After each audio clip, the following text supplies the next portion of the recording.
우리가 읽은 26절로 29절에는 자라는 씨의 비유입니다.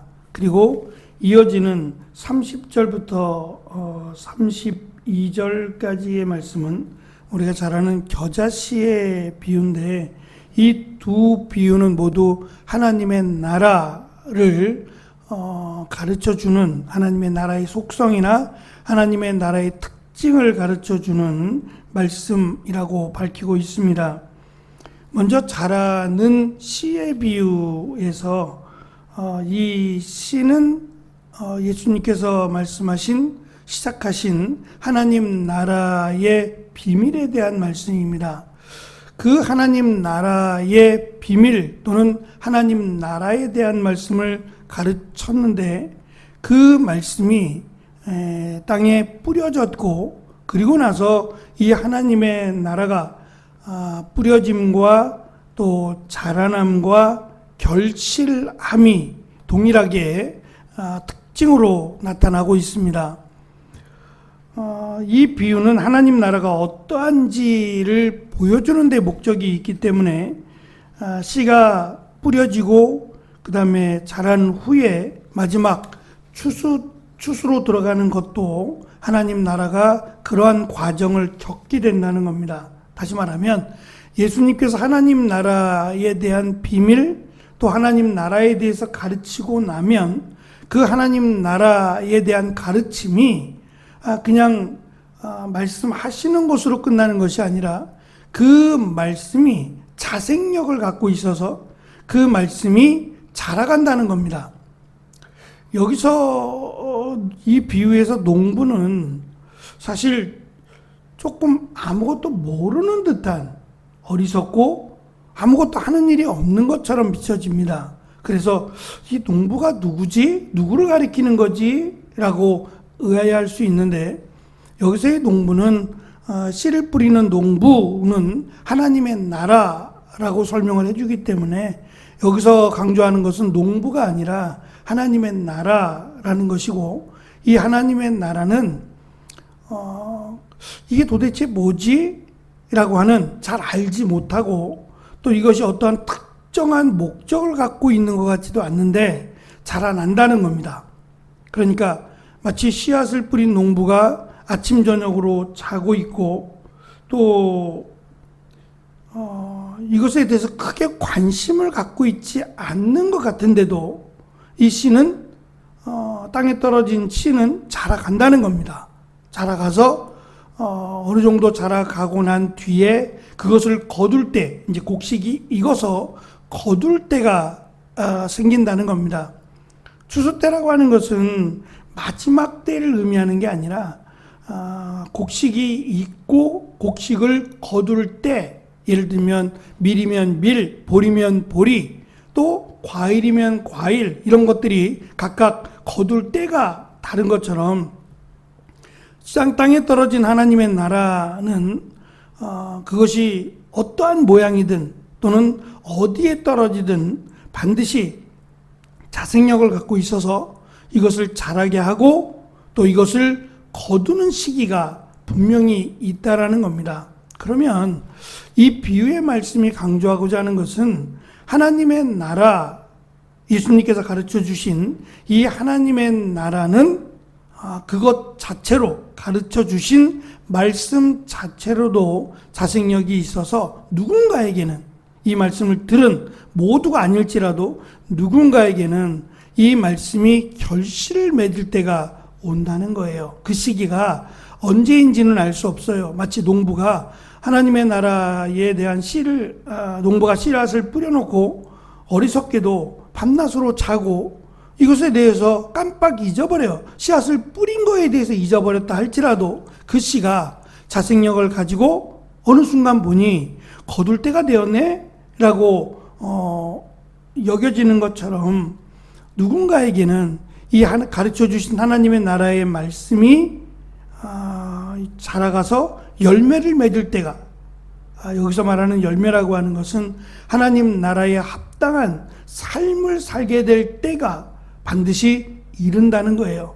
그러니까 모두 다 동일하게 추수를 하지 않을지라도 모두 다 동일하게 막 쑥쑥 자라거나 그때가 같아서 한꺼번에 같이 거두게 되는 그런 일이 생기지 않더라도 그 때와 시기는 다를지라도 분명한 것은 이 하나님의 나라에 대한 말씀은 그 자체가 능력이 있고 그 자체가 열매를 맺도록 하신다는 겁니다.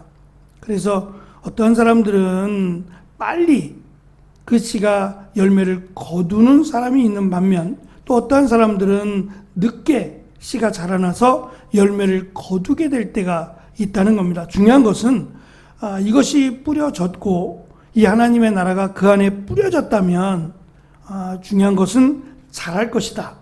자라난다는 것이고 그것을 거두는 때가 있을 것이다 라고 하는 것을 말씀하시므로 하나님의 나라에 대한 말씀을 전하고 또 그 말씀이 그에게 들려졌다면 끊임없이 우리는 그 일을 해야 될 뿐만 아니라 끊임없이 그것이 자라고 그것이 열매를 맺을 수 있도록 기도하라는 것을 우리에게 가르쳐 줍니다.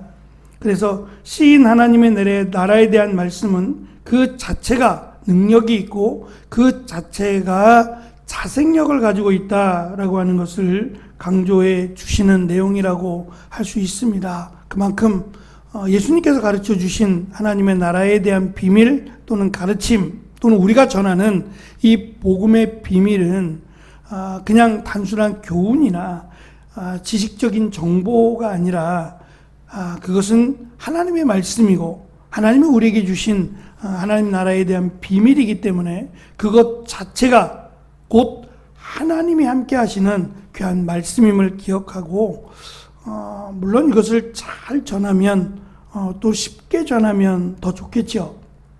그러나 예수님께서 지금 비유로 계속 하신다라고 하는 비유로 계속 하나님의 나라에 대한 말씀을 전하시는 이유 중에 하나가 일단 비유에 대한 속성이 쉬운 겁니다.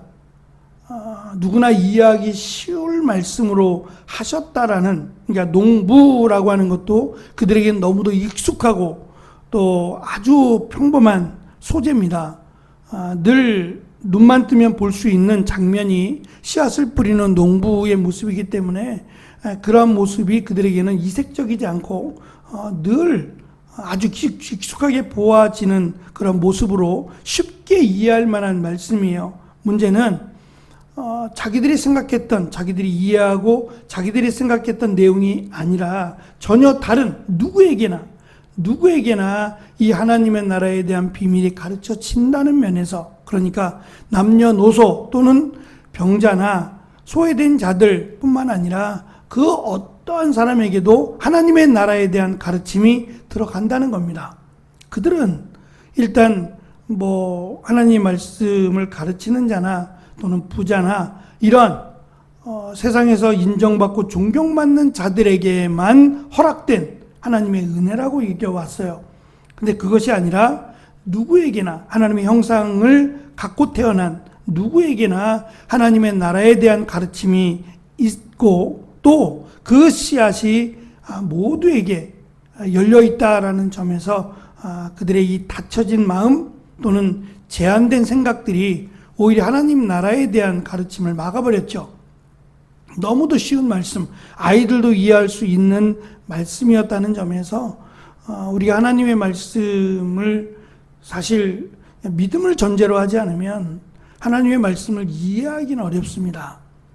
그래서 오히려 지식이 있다라고 하는, 오히려 똑똑하다고 하는 사람들이 더 말씀과 멀어지게 되는 것도 자기의 제한된 지식 안에서 성경을 이해하려고 하기 때문입니다. 그래서 우리가 잘못 전하거나 우리가 어렵게 전하거나 하는 그러한 문제가 아니라 오히려 말씀드린 앞에서 시작되었던 마치 모든 비유의 시작, 아주 기본인 것처럼 씨 뿌리는 비유에서 가르쳐 주신 것처럼 사실은 그 마음밭에 문제가 있어요. 하나님 나라에 대한 말씀이 그 안에 열매를 맺는 데는 그 사람, 그 땅으로 설명되는 그 밭에 문제가 있습니다. 그러므로 우리가 잘 전하고 제대로 전하는 건 매우 중요하지만 그것이 열매를 맺고 그것이 결실한 때가 이르기까지에는 각각의 마음밭에 문제가 있다라는 점도 기억하고 자신감을 가지고 또 나의 부족함을 위해서 늘 기도하겠지만 그것에 너무 연연해서 그것에 문제를 두기보다는 때가 있다라는 점을 강조하셨으니까 비록 그 열매를 그것이 자라가고 열매를 맺기까지는 오래 걸릴 수도 있습니다.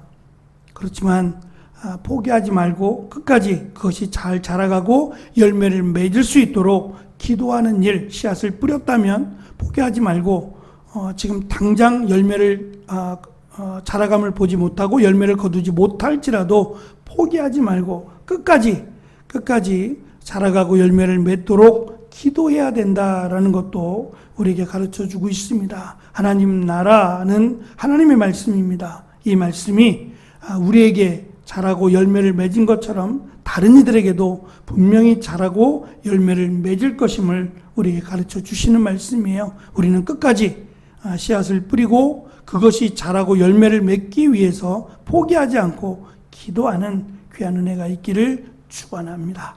기도하겠습니다.